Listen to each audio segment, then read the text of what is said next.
నాకెందుకో భయంగా ఉంది. ఏం భయం లేదు. ఈ స్థలం శక్తి స్వరూపుడైన పరమశివుడి నిలయం. సాధువులు మహర్షులు యాగం చేసే ఈ పుణ్యభూమిలోకి ఆత్మలు ప్రవేశించలేవు. అంతేకాదు ఈ మహాయాగంలో మనకు సహాయం చేయడానికి ఆ కైలాసనాథుని పరమ భక్తుడైన సిద్ధ సాధువు ఒకరు మనతో ఉన్నారు.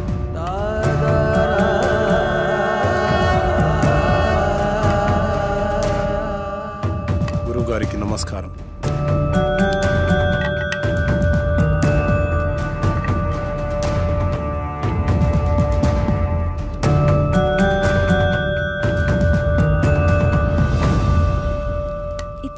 ఇంతకుముందు ఎక్కడో చూసినట్టు అనిపిస్తుంది. డాక్టర్ మనకు చూపించిన వీడియోలో యాగం చేసింది అతనే.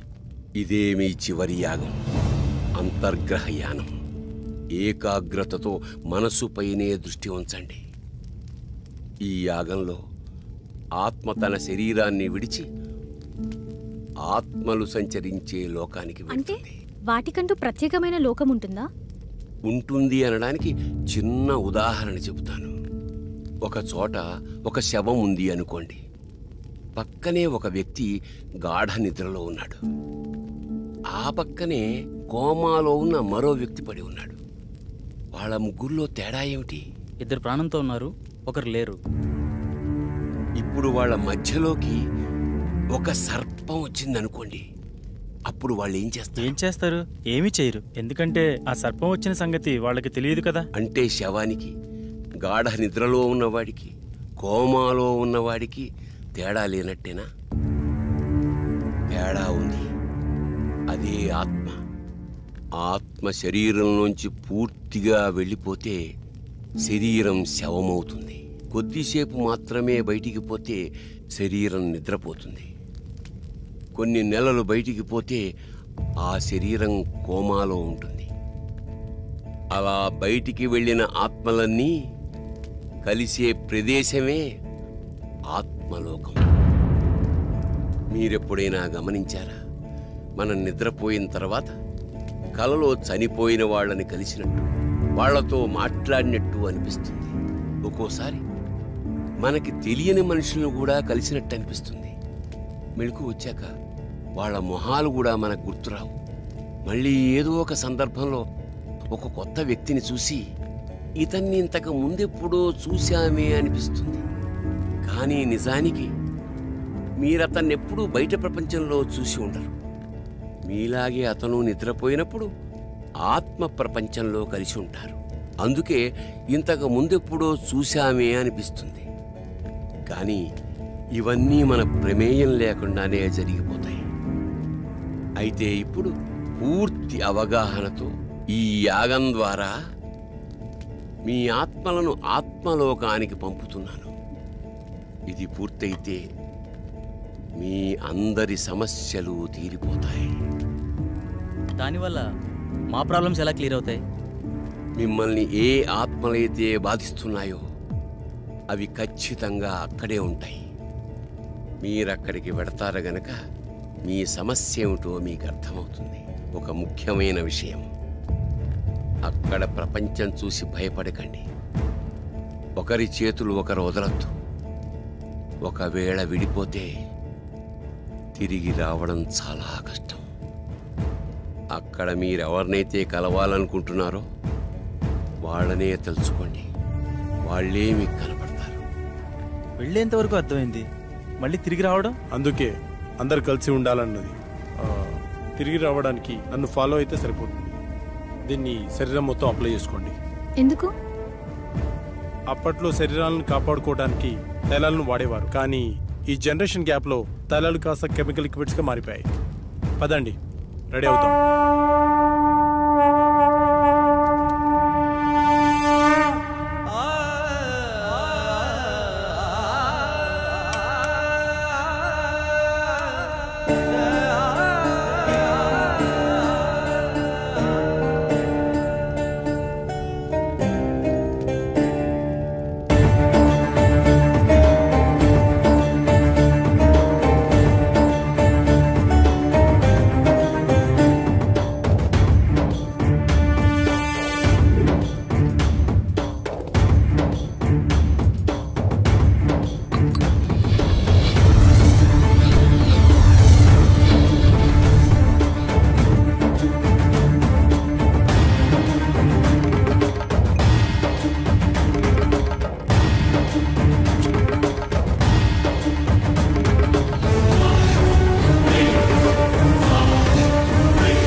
ఎవరినైతే కలవాలనుకుంటున్నారో వాళ్ళనే తలుచుకోండి. వాళ్ళే మీకు కనపడతారు. డాడీ, ఇహలోకాల్లో ఉన్నంత వరకే బంధాలు, ఇక్కడ కాదు. మీరు ఇక్కడికి వచ్చి చాలా పెద్ద తప్పు చేశారు. విధిని ధిక్కరించారు. లేదు డాడీ, మేము కరెక్టే చేసాం. వీడిని నమ్మి ఇంత దూరం వచ్చారా? వీడు చాలా పెద్ద ఫ్రాడ్. అంకుల్ అలా అనకండి. ఆయన మా కోసం చాలా పెద్ద రిస్క్ చేశాడు. ఆయన లేకపోతే మా ప్రాబ్లం సాల్వ్ అవ్వదు. మీకు ప్రాబ్లం క్రియేట్ చేసిందే వాడు. తగలబడుతున్నవి శరీరాలు మాత్రమే. విధివ్రాత ప్రకారం బంధాలతో గడపాల్సిన ఆత్మలు ఇంకా బతికే ఉన్నాయి.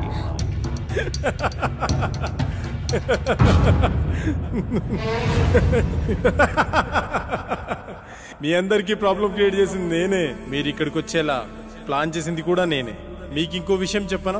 మీరు ఇక్కడికి ఎలా రావాలో ఒక్కటే చెప్పాను, కానీ తిరిగి వెళ్ళడం మాత్రం చెప్పలేదు. మీరు ఇక్కడే ఉండి రెస్ట్ తీసుకోండి.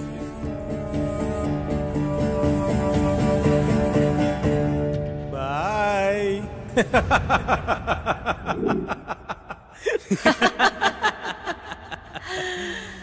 One, two, three. సౌండ్ వినిపించట్లేదు. ఏం జరుగుతుంది? ఇప్పుడు వెళ్ళేది మీరు కాదు, మేము. ఫస్ట్ టైం పాపారా మీద అటాక్ జరిగినప్పుడే నాకు డౌట్ వచ్చింది.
పాపారావు, దీన్ని పట్టుకో.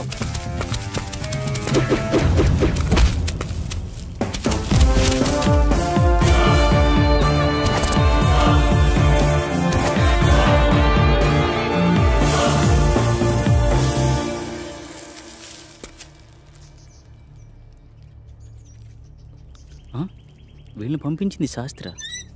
అసలు శాస్త్రి ఎందుకు నన్ను చంపాలనుకుంటున్నాడు? అదే నేను తెలుసుకోవాలనుకుంటున్నాను. హే, మా ఇంటి వైపు ఎవరు వెళ్తున్నారు.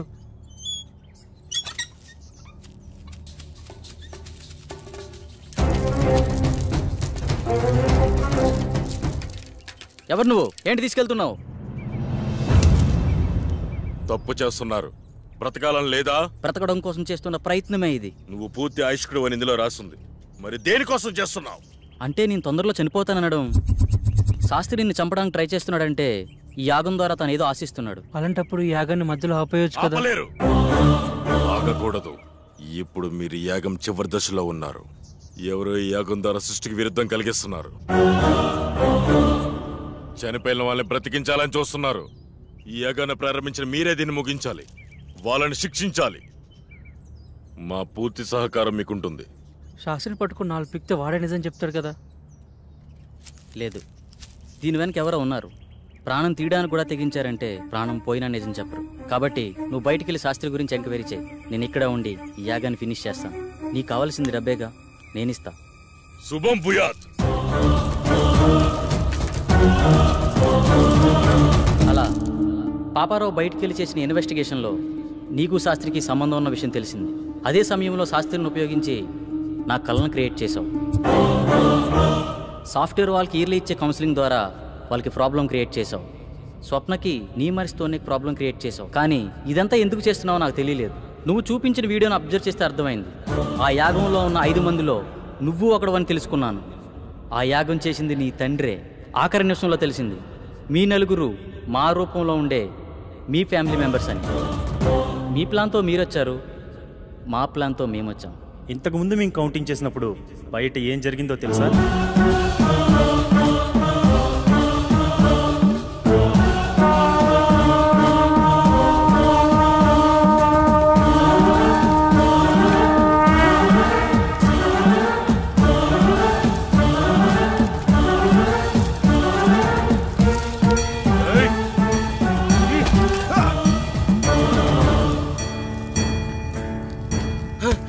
ఏమిటి అన్యాయం? ఏంటి ఏం చేస్తున్నారు మీరు? ఎవరు మీరు? వద్దు వద్దు వద్దు వద్దు.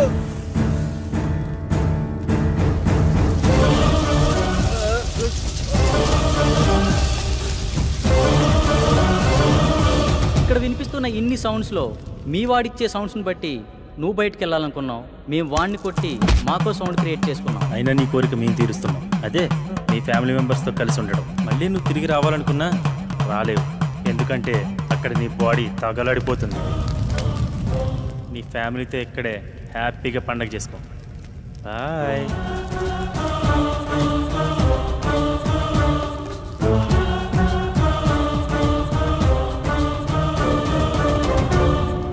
ఆ తాళపత్రాలు ఎలా ఇవ్వు.